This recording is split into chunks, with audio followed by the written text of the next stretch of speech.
Video देख करके जो कुछ अज्ञानी लोग होते हैं बिना समझे बूझे ही कमेंट करते हैं, तो उनसे आग्रह है कि पूरी वीडियो देखने के बाद, सब कुछ जानने के बाद ही कमेंट किया करें आप लोग, क्योंकि हमारी वीडियो को सिर्फ नॉर्मल लोग ही नहीं देखते हैं।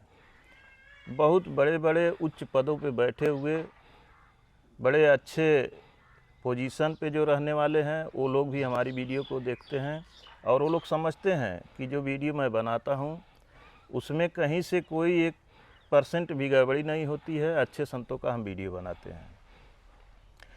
तो दोस्तों, आज हम महाराज जी के पास हैं और महाराज जी का परिचय आपको हम करवा दें। जो हमारे पुराने दर्शक हैं भली भांति परिचित हैं। प्रभु जी का शुभ नाम देव ऋषि गिरी महाराज जी है और प्रभु जी को आपके संप्रदाय के लोग ही प्रेम से काले बाबा भी कहते हैं। नहीं, यहाँ के पहले काले कपड़े पहनता था तो जी, उस कारण से काले बाबा नाम से प्रसिद्ध हो गया। लेकिन पूर्ण रूप से जो नाम है वास्तव में देव ऋषि गिरी के नाम से महाराज जी को जाना जाता है। बहुत पढ़े लिखे, अपने समय के यूपीएससी क्वालिफाई महात्मा हैं, ऐसे वैसे महात्मा नहीं हैं। और विदेश के एम्बेसी में आप सर्विस भी करते थे। सब कुछ छोड़ करके, सब कुछ त्याग करके संत बन गए। आज कहा जाता है ना, जंगल में हम लोग जाते हैं तो महाराज जी लोग कहते हैं कि हम त्यागी हैं। कहीं कहीं हम प्रश्न भी पूछ लेते हैं कि महाराज जी आपने त्याग किस चीज़ का किया है? सिर्फ कहने के लिए ही त्यागी हैं, लेकिन महाराज जी वास्तव में त्यागी हैं। त्याग जिस परिवार से हुआ करते थे उसका वर्णन अभी करने लगे तो संभवतः 1 घंटे लग जाएगा बताने में। ऐसे संभ्रांत परिवार को छोड़ करके संत जीवन व्यतीत कर रहे हैं। और जंगल में पीछे हमारे पीछे साइड में आप देख सकते हैं, सब जंगल ही जंगल है, जहाँ पे आज भी जंगली जानवर, तेंदुआ, बाघ, हाथी, हिरन सब कुछ आते रहते हैं। यही सब हमारे पड़ोसी है जी। तो दोस्तों, आप कमेंट बिना जाने समझे आप लोग न किया करें। और कमेंट करने से ही मालूम भी हो जाता है कि कमेंट करने वाली की सोच क्या है, उसकी गुणवत्ता क्या है, उसकी क्षमता क्या है। और दोस्तों, अब मैं प्रभु जी के बारे में बताता हूँ। महाराज जी पंचदश नाम जूना अखाड़े के नागा साधु हैं। नागा साधु था, अभी महामंडलेश्वर हूँ। नागा साधु थे और अभी प्रेजेंट टाइम में महामंडलेश्वर के पद पर भी हैं। लेकिन उस पद से भी प्रभु का न तो कोई मोह है, न तो कोई लगाव है। नहीं, और एकांत बस अपना करते हैं। अपने भजन साधना पद प्रतिष्ठा के लिए थोड़ी ना बाबा बना हूँ जी।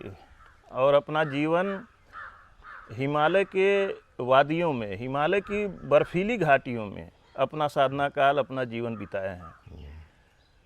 प्रभु जी, अब हम आपसे अपना प्रश्न करना चाहते हैं। अभी तक तो कुछ पीड़ा थी मेरे अंदर, जो कमेंट आते हैं तो उससे दुख भी होता है कि जो लोग न कुछ जाने समझे, और कोई बात नहीं, जिसके अंदर जो भरा हुआ है वही उगल देता है। कोई बात सर्प नहीं। के अंदर अगर विष है तो विष उगलेगा, फूल के अंदर खुशबू है तो अपना खुशबू तो बिखेरेगी। देखो उमेश जी, वो सब कुछ स्वागत करके ही होता है जी। जो व्यक्ति अपने समालोचनाओं को कंस्ट्रक्टिवली नहीं ले पाते हैं जी, वो मेरे ख्याल पब्लिक डोमेन के उसमें उनको नहीं आना चाहिए। जी। निंदक न्यारे राखिए आंगन कुटी छवाए। सही बात है। बिन पानी बिन साबुन के सारे मैल धुल जाए। जी तो निंदक तो बहुत अपने मित्र होते हैं। जी, सही बात है। वो निखार ले आते हैं। निखार ले आते हैं। जी। व्यक्तित्व के निखार तो निंदकों से ही आते हैं। प्रभु जी, जैसे आप पूछिए। आपने जी, आप नागा संप्रदाय से हैं जी, और कुंभ में और जगह, खैर कुंभ में तो आज जो दिखाया जाता है सब आर्टिफिशियल दिखाया जा रहा है।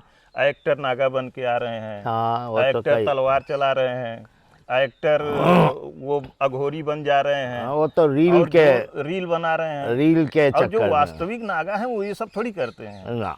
तो हम देखते हैं कि बहुत सारे लोग जो विदेशों से हैं वो कई लोग हमसे कहे कि उमेश जी हम इसको देखना चाहते हैं, तो हम समझाए कि प्रभु जी ये जो आप देखते हैं ये वो वास्तविक नहीं है, ये तो एक्टिंग होती है, वो एक्टर होते हैं, वो पैसे पे आते हैं, बड़े बड़े एक्टर होते हैं जो आप रील में देख लेते हैं कि बहुत अच्छा कर रहे हैं, वो वास्तव में जो संत होंगे वो सब थोड़ी करने जाएंगे कि भभूत उड़ा रहे हैं, नहीं, नंग धिड़ंग वो कर रहे हैं, तो ऐसे करने में प्रतिबंध है, प्रतिबंध भी है। हाँ, अखाड़े में जब बहुत सशक्त श्रृंखलाबद्ध रूप में चलने पड़ते हैं, अखाड़े में ऐसे नहीं होता है जो जिसके मर्जी ऐसे नाच रहे हैं या ये कर रहे हैं, एक लिमिटेड जगह होता है। और दोस्तों एक अखाड़े में श्रृंखला होता है, श्रृंखला होता है, वहाँ भी बहुत अनुशासन होता है, अनुशासन होता है, ऐसे थोड़ी होता है। योग अनुशासन के ही नाम है।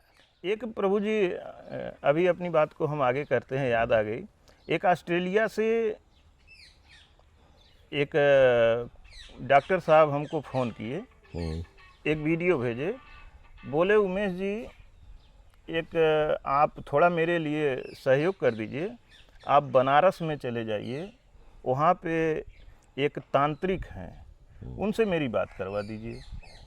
हमने कहा प्रभु जी ये तो मेरे लिए संभव नहीं है, मैं नहीं कर पाऊँगा।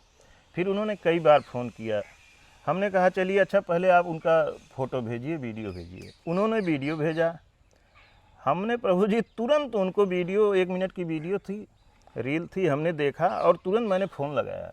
हमने कहा प्रभु आप क्यों इनके पीछे पड़े हैं, ये तो एआई से बनाई गई वीडियो है, फर्जी वीडियो है।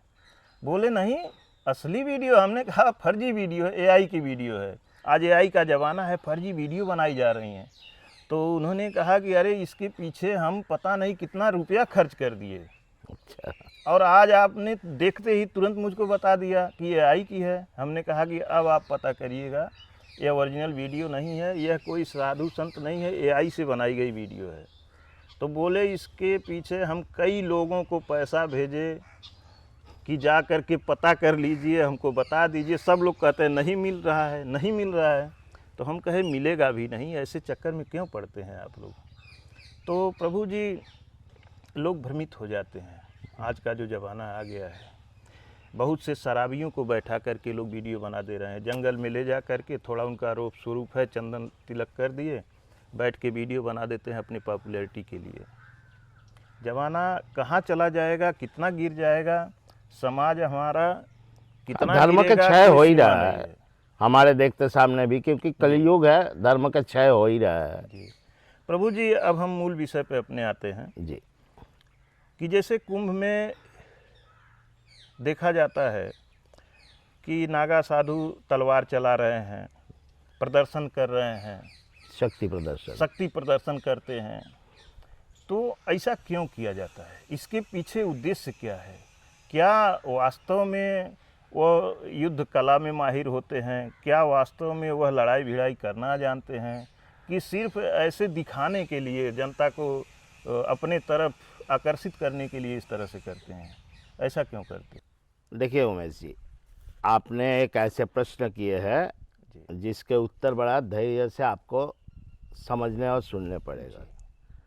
नागा बाबा लोग, कुल मिलाकर आपका प्रश्न यह है, नागा बाबा लोग ये युद्ध के कला है क्यों प्रदर्शित करते हैं, क्यों दिखलाते हैं? हाँ, तलवार खेलना, जी, भाला लेके चलना, ये सब क्यों करते हैं, है ना।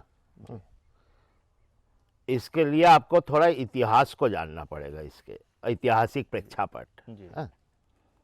प्राथमिक भाव रूपे में मैं ये बताऊं, जो कि संतों को नग्न रहने का आदिगुरु शंकराचार्य से पहले संत को ही सामाजिक भूमिका नहीं था संतों का, है ना। संत छिटके भटके इधर उधर कहीं होते थे, असंगठित थे संत। संगठित संतों का कोई व्याख्यान आदिगुरु शंकराचार्य से पहले नहीं मिलता है। आदिगुरु शंकर से पहले भी 71 आचार्य हुए संन्यास परंपरा के। हम जिस संन्यास परंपरा से आते हैं उसमें सुखदेव, व्यास जी, और आदिगुरु के जो गुरुजी थे गोविंदपादाचार्य, गौड़पादाचार्य इत्यादि 71 आचार्य हुए। और लगभग आचार्य लोग दिगंबर, यानी कि जिसके दिशाई जिनके कपड़े हैं, वो दिगंबर रूपे न रहते थे, यानी कि नग्न रहते थे। वहाँ से संतों को नग्न रहने का एक प्रथा चालू हुई। उसके बाद ये जो नागा फौज आप कुंभ मेले में देखते हैं कि हजारों के तादाद में साधु नागा नग्न खड़े होके भगवती रमा के हाथ में तलवार त्रिशूल लेके चल रहे हैं। इसके शुरुआत भाई साहब लगभग आदिगुरु शंकराचार्य से एक पीढ़ी बाद के है। आदिगुरु शंकराचार्य ने हमारे 4 मठों के 4 शंकराचार्य बना के गए। उसमें से जो तीसरे पीढ़ी के शंकराचार्य थे, आचार्य मधुसूदन सरस्वती, उनने एक्चुअली आदिगुरु के एडवेंट उस समय किस लिए आवश्यक था ये मैं बताऊं। आज से लगभग 2000 वर्ष पहले बौद्ध धर्म के प्रभुत्व प्रचार प्रसार धरती के ऊपर हो रहा था और उस बौद्ध धर्म के इम्पैक्ट में आके भारत के भी बड़े बड़े राजा महाराजा जैसे अशोक, मगध के सम्राट अशोक, उनके पुत्र अजातशत्रु, ये सब बौद्ध धर्मावलंबन कर लिए थे। तो बौद्ध भिक्षुओं ने ये तय कर लिया था जो कि ये जो हिंदुओं को जो पारंपरिक ज्ञान है, सनातन के जो पारंपरिक ज्ञान है, वो वेदों में है। इसीलिए वेद के प्रति कहीं भी होता था वो लोग जला देते थे, जिसके कारण नालंदा विश्वविद्यालय जल गया, जिसके कारण तक्षशिला विश्वविद्यालय को जला दिया गया। ये 2000 वर्ष पहले हुआ।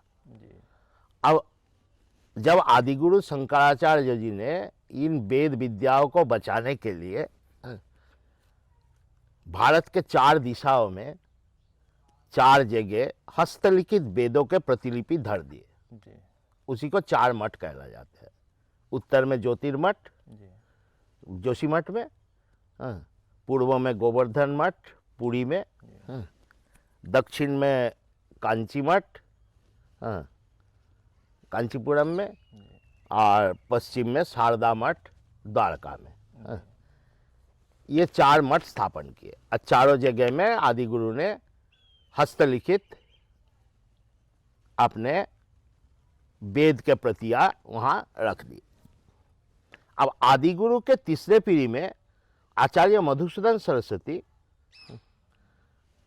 शंकराचार्य बने। अब उनने ये जरूरत महसूस किए, आचार्य मधुसूदन सरस्वती ने, जो केवल शास्त्र से ही नहीं, कई बार जैसे बौद्ध भिक्षु या बौद्ध राजाओं के जो सैनिक वगैरह था वो जबरदस्ती करके आके जला देते थे, इसलिए उनने एक शस्त्र से भी धर्म के रक्षण करने का एक दल तैयार किए और वो नागा फौज के रूप में परवर्ती काल में जाना जाता था। ये आज भी आपने जो नागा फौज देखते हैं, उस नागा फौज के पीछे कोई लोगों को आकर्षित करने के लिए ये तरीका नहीं है। ये इसीलिए आप देखेंगे जो कि शाही स्नान बोला जाते हैं। शाही मतलब राजवाड़े के तरह। यद्यपि स्वाधीनता उत्तर यानी कि आज़ादी के बाद के भारत में नागा साधुओं के लड़ाई के कोई इतिहास नहीं है। हाँ, पिछले 70-72 सालों से नागा फौज ने लड़ा नहीं। इससे पहले नागा फौजों का जो पूर्णतया इतिहास वो लड़ाई के ही था, युद्ध के। हाँ। तो क्या नागा साधु युद्ध भी लड़े हैं पहले? बहुत सारे युद्ध लड़े हैं, वही मैं आपको बताने जा रहा था। किससे लड़े थे? नागा साधुओं ने, नागा साधुओं के फौज रहा, नागा साधुओं के फौज ने कई लोगों के खिलाफ युद्ध लड़े, मुगलों के खिलाफ युद्ध लड़े, अग्रासनकारियों के खिलाफ युद्ध लड़े, अंग्रेजों के खिलाफ युद्ध लड़े। कईयों लड़ाई में, यूं कि भारत के आज़ादी में भी नागा सन्यासियों के विद्रोह वो एक महत्वपूर्ण घटना था। हाँ, तो अगर आप देखेंगे जो कि ये लगभग ईस्वी 7वीं सदी से ये नागा फौज जो शुरू हुए वो एक टोली के तरह, मिलिट्री टोली के तरह रहते थे, और ये एक मिलिट्री फॉर्मेशन था, जो कि आचार्य लोग जो है वो शास्त्र से वेदों को बचा के रखेंगे, जी और अगर कोई सैनिक या राजसत्ता उसको जबरदस्ती दखल करने आए जी तो उसको शस्त्र से बचाने के लिए 7वीं सदी में आचार्य मधुसूदन सरस्वती ने ये नागा फौज यानी कि मड़ियों के तैयारी करना शुरू किए। जी एक एक मठ के पास कुछ मड़िया होते थे, 13 मड़ी, 14 मड़ी, 16 मड़ी, 4 मड़ी। ये मड़ी किसे कहते थे महाराज जी? मड़ी, मठिया, मठिया जो शब्द है, मठ, मठ मठ, बड़ा होता है मठ, अच्छा उससे छोटा मठ को मठिया बोलते हैं। जी, तो मठिया के विकृत शब्द है मड़ी, अच्छा। हाँ, मडी, जो छोटे छोटे मतलब आश्रम हुआ छोटे करते छोटे थे, आश्रम हुआ या करते कुटिया जिसको बोलते कुटिया थे। जिसको बोलते थे। जी जैसे एक मिलिट्री हेडक्वार्टर होते हैं और उसके 14-15 छोटे छोटे पोस्ट होते हैं, जी ऐसे ये था हमारे पोस्ट, जी नागा साधुओं का पोस्ट। जी हाँ, तो उसको एक एक मड़ी कहला जाता था। जी ये मड़ियों के जो सेनापति होते थे, हाँ, अगर आप इतिहास को ढंग से पढ़े जी तो नागा साधुओं का पहला युद्ध के इतिहास, लिखित इतिहास में आपको 1664 में मिलेगा, जी 1664। जी 1664 में ज्ञानवापी के लड़ाई काशी में, जी काशी में जब औरंगजेब के सेनापति मीर कासिम जी काशी में घुस के ज्ञानवापी यानी कि विश्वनाथ जी के मंदिर तोड़ने को तैयार हुए, तब वहाँ के जो नवाब थे, अवध के सुल्तान, जी अवध के सुल्तान के अंडर में कम से कम 30-40 हज़ार नागा फौज ज्ञानवापी के लड़ाई को लड़े। जी अगर आप डॉक्यूमेंटेड हिस्ट्री में देखेंगे तो 1664, जी 1664 में नागा साधुओं का पहला युद्ध के डॉक्यूमेंटेड इतिहास मिलते हैं, जी जो डॉक्यूमेंटेशन में है 1664 में। उसके बाद 1757 में जी बैटल ऑफ गोकुल, अफगानी जो इंट्रूडर थे भारत में, अहमद शाह अब्दाली, जी अहमद शाह अब्दाली के खिलाफ, अहमद शाह अब्दाली वृंदावन और मथुरा आक्रमण किए थे लूटने के लिए, जी और वृंदावन और मथुरा को बचाने के लिए कम से कम 10,000 नागा साधु वृंदावन मथुरा बचाने के युद्ध में उतर गए। जी तो 1757 में वो बैटल ऑफ गोकुल भी नागा साधुओं का युद्ध के और एक डॉक्यूमेंटेड इतिहास है। जी इसके अलावा भी ईस्ट इंडिया कंपनी जब भारत में शुरुआत में आए, तब बंगाल के नवाब सिराजुद्दौला और अवध के नवाब, हाँ, इन दोनों ने मिलकर अंग्रेज़ों के खिलाफ लड़े। जी उस समय भी नागा फौजों ने अंग्रेज़ों के खिलाफ इन नवाबों के सेनाओं को सहायता करने के लिए जत्थे के रूप में पहुँचे। जी इसके अलावा भी 16वीं, 17वीं और 18वीं सदी में जी आपको कई इतिहास के पन्ने में मेवाड़ राजवंश के, मारवाड़ राजवंश में, मराठा राजवंश में, एक मराठों की लड़ाई हुआ था महाराणा प्रताप के साथ, हैदराबाद के निज़ाम के, जी हैदराबाद के निज़ाम के साथ उस युद्ध में महाराणा प्रताप को, राजस्थान के जो मेवाड़ के राजा महाराणा प्रताप को पहले बार तोप चलाना के शिक्षा, जी वो भी एक नागा बाबा थे, महंत दलवीर भारती, महंत दलवीर भारती ने दी। जी हाँ, सो ये जो आप आज नागा साधुओं के जो झुंड देखते हैं, ये एक्चुअली अपने उस लड़ाई के इतिहासों को याद करने का तरीका है। जी कौन उसी को रहा, आज प्रदर्शन करके दिखलाते प्रदर्शन हैं। करके दिखलाते हैं, जो कि नागा साधु कितना एबल है तलवार चलाने में। जी क्योंकि उस समय जब हम लड़ाई छोड़े हैं नागा साधु लड़ाई नहीं छोड़ दिए है। जी नागा साधु आज भी लड़ाई के लिए तैयार है। जी। हाँ, धर्म वो के ये दिखलाते हैं कि अगर हमारे धर्म की रक्षा के लिए जरूरत पड़ी जरूरत तो आज पड़ी भी हम वह जंग लड़ सकते जंग हैं, लड़ सकते जो हैं, इतिहास में हमने जीत जो के इतिहास दिखलाया में है। हमने जीत के दिखलाया है। जी तो नागा साधुओं ने ये जो तलवार भांजते हैं, जी लठ उठाते हैं या भाला लेके चलते हैं, इसका उद्देश्य लोगों का आकर्षण करने का नहीं, जी ये अपने इतिहास को, हाँ, एक गौरवशाली इतिहास को याद करने का मौका होता है कुंभ के मेला। जी उस गौरवशाली इतिहास को याद करने के लिए हमारे नागा बाबा लोग, हाँ, जी ये युद्ध कला प्रदर्शन करते हैं, दोनों हाथों से तलवार भांजते हैं।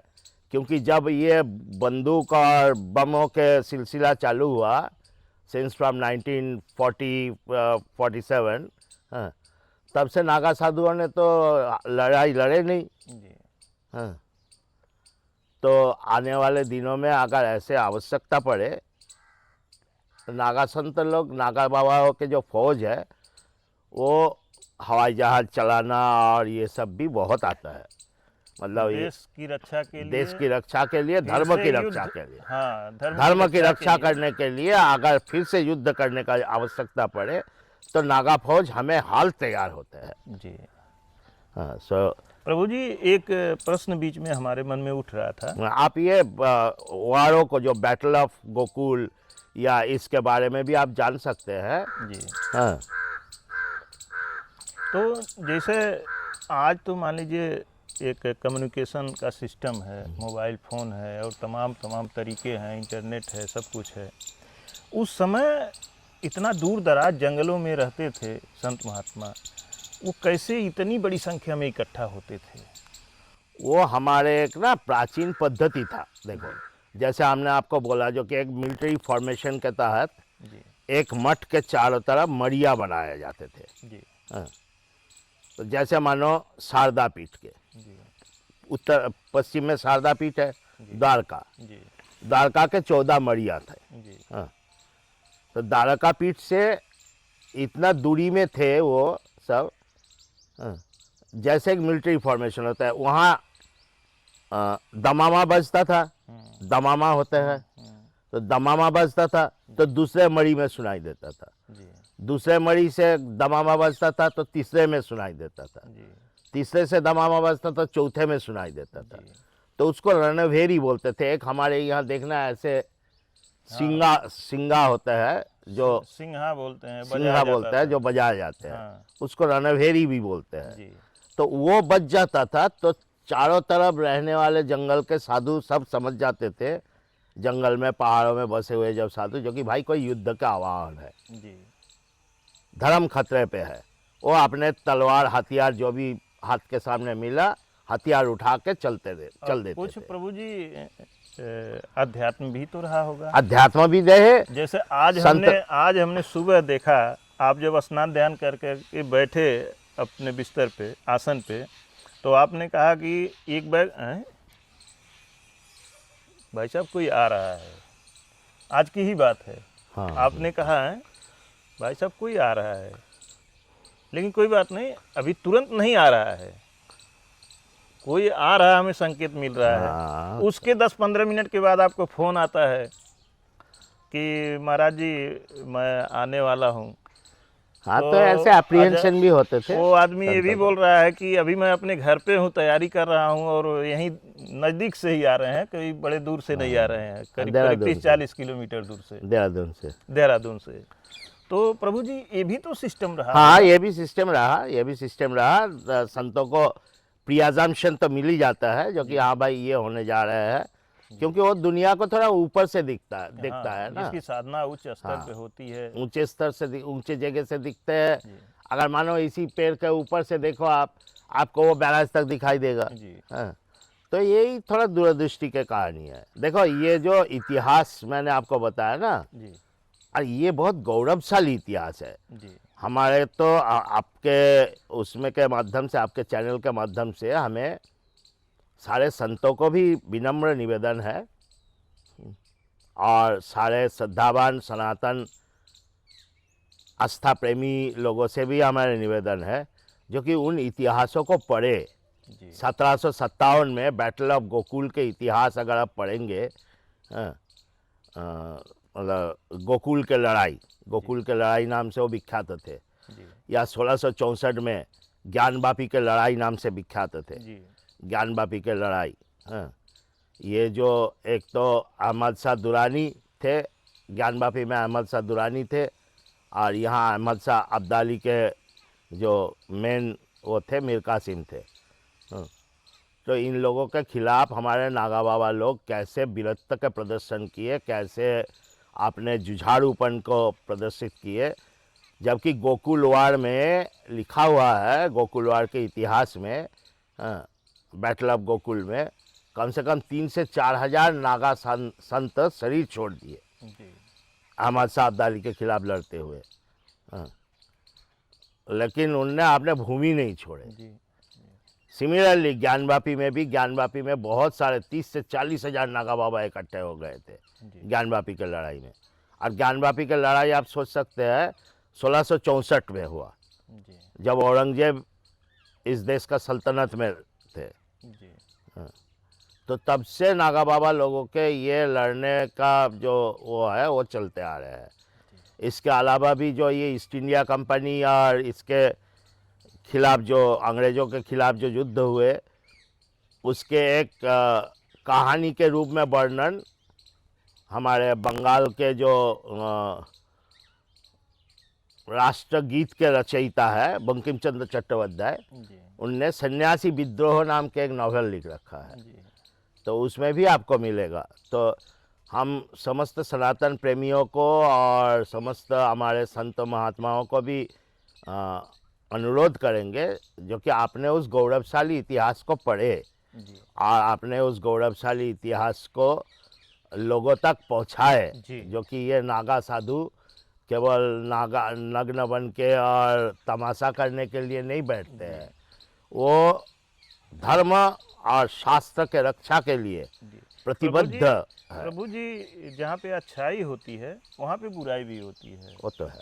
अब उसी बीच में कुछ बहुरूपिये घुस जाते हैं हाँ, वो तो घुस ही जाते हैं, वो और तो वो बदनाम करते हैं। स्वाभाविक रूप में होता है ये जी। तो। हाँ, क्योंकि तो इसमें भी दोस्तों ज़रूरत है और संत महात्मा से भी आग्रह है कि ऐसे बहुरूपियों को रोकना भी जरूरी है। जरूरी है। अगर कहीं और मिलते हैं तो इनके खिलाफ सख्त से सख्त कार्रवाई होनी हाँ। चाहिए।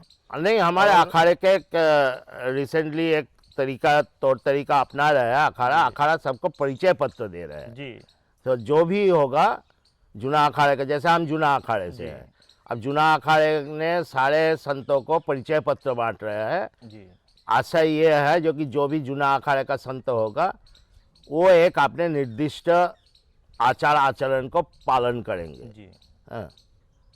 अब रास्ते में बैठ के कोई बहुरूपिया अपने थोड़ा तिलक सिंदूर लगा के या भभूति लगा के हाँ। दारू मांस मदिरा पी रहे हैं तो उसे हम तो नागा बाबा नहीं मान सकते हैं ना। जी बिल्कुल नहीं। हाँ। आज गांव में देखा जा रहा है कि स्कॉर्पियो गाड़ी से, बोलेरो गाड़ी से, कौन कौन गाड़ी में बैठ करके 4-6 वो भभूत लगा करके ऊट पटांग दारू शराब पी करके गांव में जाके किसी घर में मांग रहे हैं, ये कर रहे हैं, हम नागा साधु हैं, हम ये हैं वो हैं। ऐसे नहीं है, ऐसे और नहीं होता है। पब्लिक जानेगी कि अरे ये तो सब आज ऐसे भी होते हैं। आज भी उमेश जी हमारे अखाड़े द्वारे में जो श्री दिगंबर होते हैं, जी जो नग्न रहते हैं, हाँ, उनके भवभूति भी अखंड होते हैं। जी उनको कोई छू भी नहीं सकता है, जी छू के प्रणाम नहीं कर सकते हैं, अखंड भवभूति वाले होते हैं। तो ये ऐसे नहीं है जो कि कोई दिखावा के लिए या मनोरंजन के लिए नहीं, किया गया बिल्कुल कुछ कार्यकलाप है।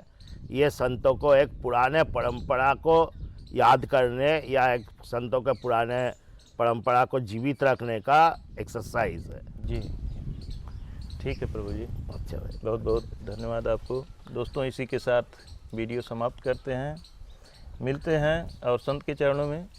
धन्यवाद दोस्तों।